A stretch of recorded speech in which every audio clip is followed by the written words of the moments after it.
Hey guys, welcome back to Open It and Play. This is Mike, and today we're going to be looking at the Cops and Crooks Bulletproof Federal Agent. So this is from the Cops and Crooks new version brought to you by BigBadWorkShop. That's through Big Bad Toy Store and Fresh Monkey Fiction's collaboration. And if you don't know, Cops and Crooks is originally from the 80s. It was one of my favorite toy lines back in the old days. Had kind of like cap firing weapons for the toys where you could actually blow up a little bit of explosive powder. It's kind of like a cap gun, but with the toys themselves, like the toys' weapons. And that was one of my favorite toy lines, along with like Dino Riders, Teenage Mutant Ninja Turtles, G.I. Joe, Lego, Ghostbusters. I'm probably forgetting a few others, but yeah, it had really cool figures, but they were a bigger size of figure. And now we're getting the new version of these figures. To show you what the sides of the box look like here. That is the other side. You can see the little Fresh Monkey. No, you can see the Big Bad Toy Store thing down here. Doesn't say Fresh Monkey Fiction actually, but I'm pretty sure it is Fresh Monkey Fiction.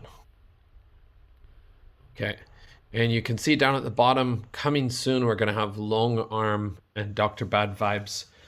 Hopefully, I think they'll come out with them because these guys are Fresh Monkey Fiction operation or factories.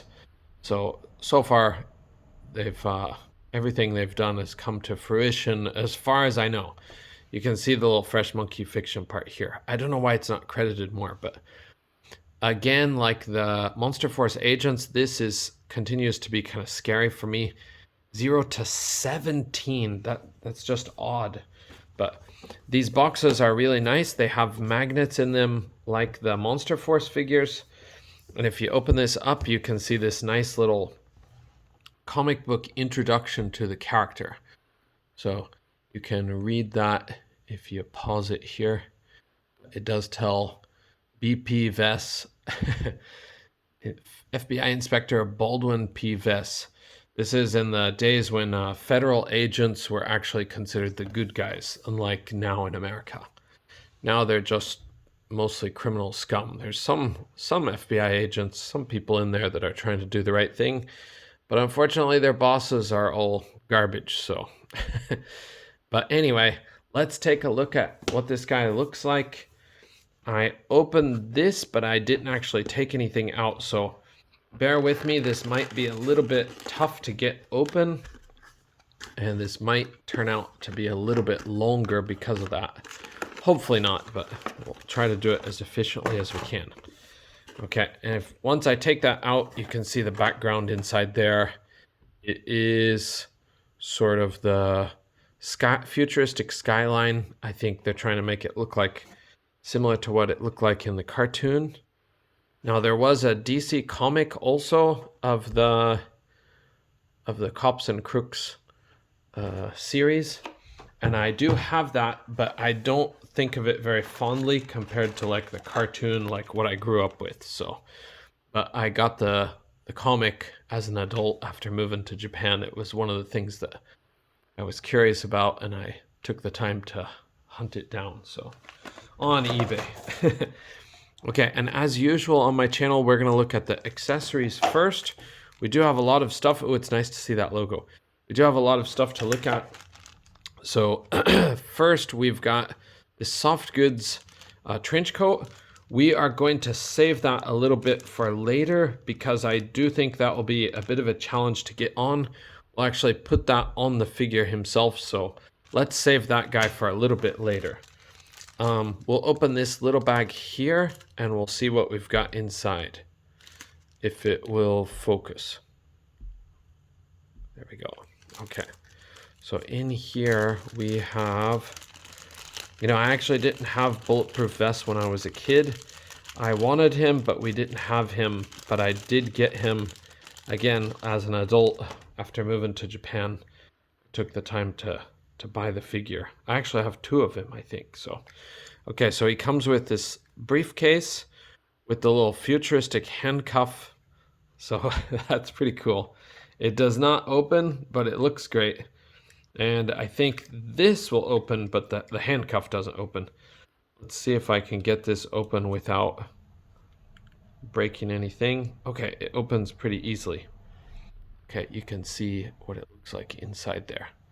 Got a lot of detail, but it doesn't have any paint actually. But it looks pretty nice. Okay. And in this bag we have a tiny smoke effect for his gun and a tiny firing effect. So we'll see if we've got those like working with the gun later. And the stand, real quick, we'll take that out. Fighting crime in a future time. It's good. I like the colors. Colors pop. Okay. And we'll look at this guy and we'll try to move some of these accessories out. We'll start with the gun. So if you didn't have the toy line back in the day, I will try to explain this to you. In the old days, a lot of the guns with these Tops figures, they had a little cap style thing like this. It actually looked very similar to this. Okay, actually looked very similar to this, but it didn't have a hole in it. And what you would do is there would be a slot back here, and you put in the old red paper tab, basically like a long string of caps. And the caps are, if you don't know, it's basically like 2 sheets of paper, one red on one side for the place kind of to mark it, how you're supposed to position it. And then inside those 2 pieces of papers, between them, sandwiched very neatly in circles, were little runs of little drops of gunpowder, not drops, little deposits of gunpowder. And then you would maneuver it into the slot, which I think this is supposed to represent that slot. And then you would pull this back and it would have a spring, and then let go. And then this part would snap, and this part was actually made of metal back in the old days. And then that would crush the gunpowder and it would make a big pop, like a little gun blasting sound. It was a pretty cool gimmick, but in my opinion, these gray bars that were used for it, they didn't look like the barrels of the gun, and that part was always confusing for me when I was a child. It was like, what is this gray big bolt thing sticking out, or big bar sticking out? But some of the guns were designed where this is maybe supposed to look like the barrel of the gun, and some of them were designed where the barrel would be like on the plastic, and then this would be a little bit lower or a little bit higher. So it was just confusing to me when I was a kid. But anyways, this gun looks good, feels good in hand. Again, it doesn't have any paint on it, but I don't think the original did either. It was just cast in a black plastic, or a lot of them were in a gray plastic. Okay, and then we do have an alternate head here. We're gonna pop that guy out.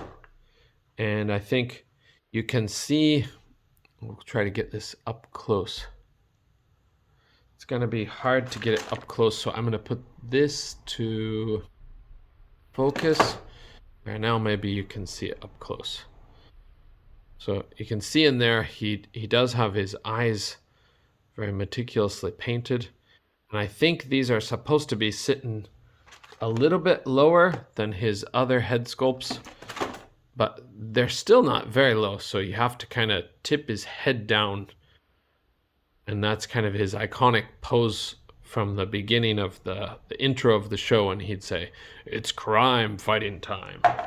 Okay, and then we're gonna pop this open. It does have some tape, and we do have 4 alternate sets of hands, but I'll actually try to show you real quick.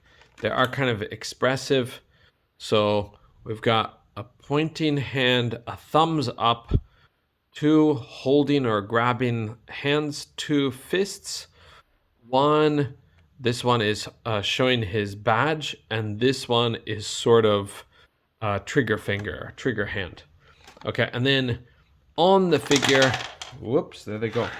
On the figure, he has trigger hands. So you know what? This one, it's kind of odd. It seems to be the same hand, so that's a bit strange, but I don't know. Maybe I'll find something. Here's the one that's showing his badge, and that is nicely done. You can see the details on the badge, hopefully. And pointing finger, the one we said already, which is kind of strange, but it almost looks like a trigger finger. Maybe it's supposed to be pointing at something. Okay, and then the grasping hand. Grasping hands are set. Whoops. There they are, a little bit wider grip. And fists. He's kind of got small fists. And a thumbs up. It's a nice touch too. All right, and let's get BPVS out because this review is becoming long. We'll take him out here. He's got this little bendy wire, twisty tie to hold him in there. Okay, now he should come out. You know what? He's still not coming out. He's got a plastic cord on there, and I just ripped it with my hands because, oh my goodness, he's got another plastic cord. Sorry, I didn't know that. I just ripped it with my hands too. Okay. Now he is out, but he's probably gonna have plastic stuck in some of his joints, so we'll get rid of some of that from him for you, so it's not interfering with our review process. There we go. Okay. All right. Okay. So my first impression, I would say he feels a little bit smoother, a little bit neater or nicer than the Monster Force agents. I don't have a lot of the Monster Force guys, but I do have some. So, well, I got a lot of just the agent, but not a lot of the other characters yet. So, but yeah, he doesn't feel as sticky or as strange as those other figures. So he feels good in hand. We're gonna take a look at his aesthetic real fast, and then we'll go through his posability. So he does have a nice airbrushing detail. And if you're like me, you're used to newer Marvel Legends that don't have really any detail like that. So this looks pretty nice after coming off of something like Marvel Legends or coming from something like Marvel Legends. With his top part, I don't know that he has shading, but he does have a little bit. There's some kind of different tones of yellow in this shirt, but all right. And he's got his nice cyborg thing. He was actually attacked by henchmen of the big boss, who is the main bad guy. He's sort of like the kingpin, and he's gonna say, "Gonna pull a big heist at the city mall, eh?" But anyways, this guy got injured, so he's got a cyborg body for his main section of his body. Okay, and we're gonna go through his articulation because the time is going fast. He can look up like this. He has, well, I can't see inside here, but he seems to have pretty good posability. So I don't know if that's a ball peg with a hinge, but it definitely looks like he has a hinge. But I haven't heated up this figure, so if I heat it up, I think this hinge will bend more readily. But he does have the posability in his neck too, so that's nice. He's got a bit of attitude, but not a whole lot. But having the neck helps a lot. Okay. His arms, he does have butterfly joints that work very nicely. They go back far enough and they go forward quite a ways. And his arms will go all the way around and they will hinge up. They'll hinge up. They'll hinge up. Mine is not hinging up. It seems the joint is kind of seizing. So I think they'll go a lot further than that, but it seems like my hinges are trying to sort of seize here, just kind of get stuck. But if I heat him up, I would feel a lot more comfortable with trying to use more pressure. But this room is cold since it's a cloudy, rainy day. It's a lot colder than it was yesterday. I'm not going to push that because I don't want to push my luck with this figure. So, okay, we're moving his bicep cut around and his double jointed pinless elbows. Those function nicely. Okay, and his hands with the trigger fingers, they do hinge vertically. So weapons enthusiasts are going to be happy with that. I wanted to look real quick at the other one. So this one does look like a trigger finger also, but it does hinge horizontally. So maybe that's why we have this alternate. Yeah, it's an alternate set of trigger finger hands. The finger looks a little bit closer to his others, if that makes sense. It's not extended as far out. It's a little bit closer. But yeah, these are both horizontal hinges, so you have more options. That's really nice. Okay. And he does have a diaphragm joint that works very well. It's going to the side like that and to the side like that. Back that much and forward that much. Okay, and then he does have a ball joint at the waist. So that will go back a bit too and forward a bit too. Side to side a little bit. Okay, probably this crotch piece is softer material, but it feels pretty hard. So I can't really tell what that's made out of. But his legs do not kick up very far. But if I push it, I can make it go further. Oh, that's stiff. I hope I don't rip the paint off. But he does not seem to have drop-down hips. So out to the sides, you're going to be limited because it's going to start to crunch these pieces of plastic together. Okay, and back, not at all, because this runs into his robot buttocks. Okay, and with his legs, does he have thigh cut? Yes, he has thigh cut that is nicely hidden by his cyborg division here. Okay, and then his legs are double jointed and pinless, and they don't go very far back, but it's not the worst thing either. I think it's probably similar to the old toys, maybe even better than the old toys. I can't remember if they had double jointedness or not, but probably not because they're from the 80s, but I think they did have a pretty good range of motion. Okay, and then his foot will go forward that far, back that far, and then he does have these kind of funny shoes. I think they're supposed to be boots, but tucked into his pants, and he does have ankle pivot. So, all right, let's try to put on his trench coat, and then we're going to get going because this is getting kind of late.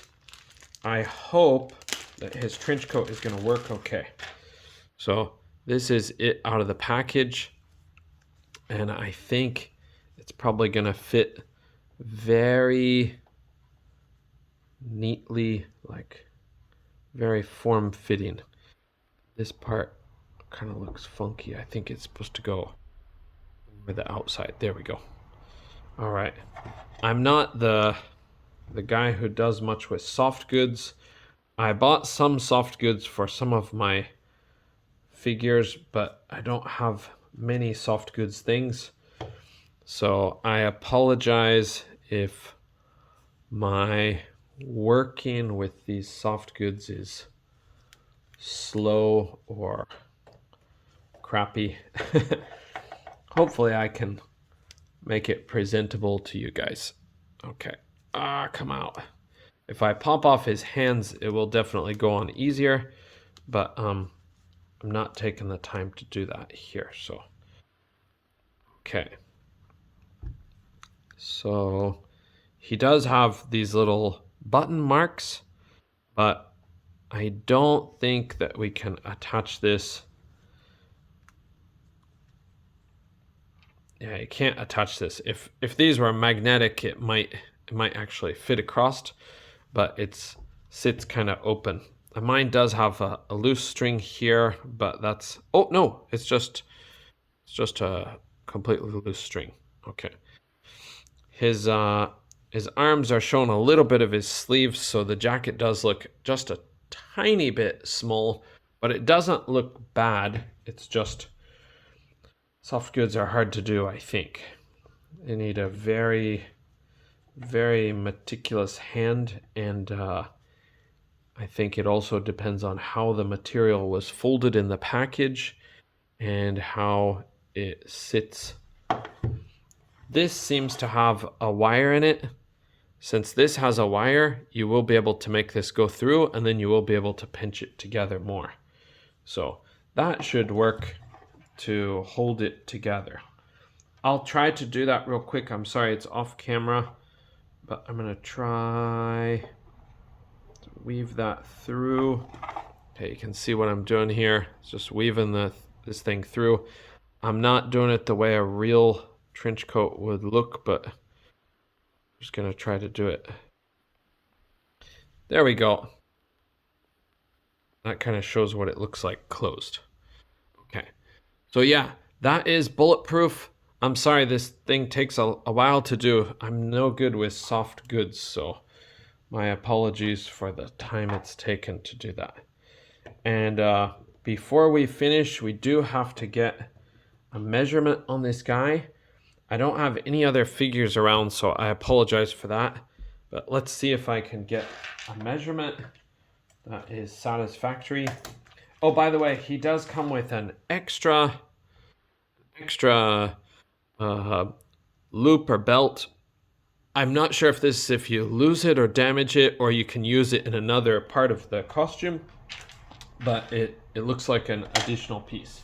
Okay, and if we get the measurement on him, I'm gonna put this over here and try not to hit the camera. Okay, he is standing at 6.25, just close to 6.25. Will his focus? Yes, just about 6.25, or just a hair over, very close to 16 centimeter mark. So, all right, thank you guys for joining me. Thank you for joining me for this look at Bulletproof from the Cops line.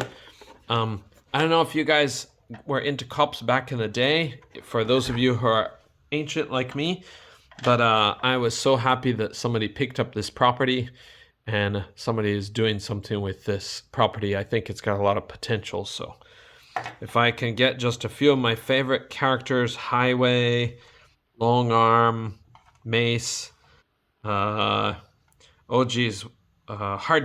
if I can get a few of those guys, I'll be really happy, sitting pretty. But okay, thank you guys, and we'll see you in the next video. Bye for now. And it's not gonna focus. It focused. It's crime fighting time.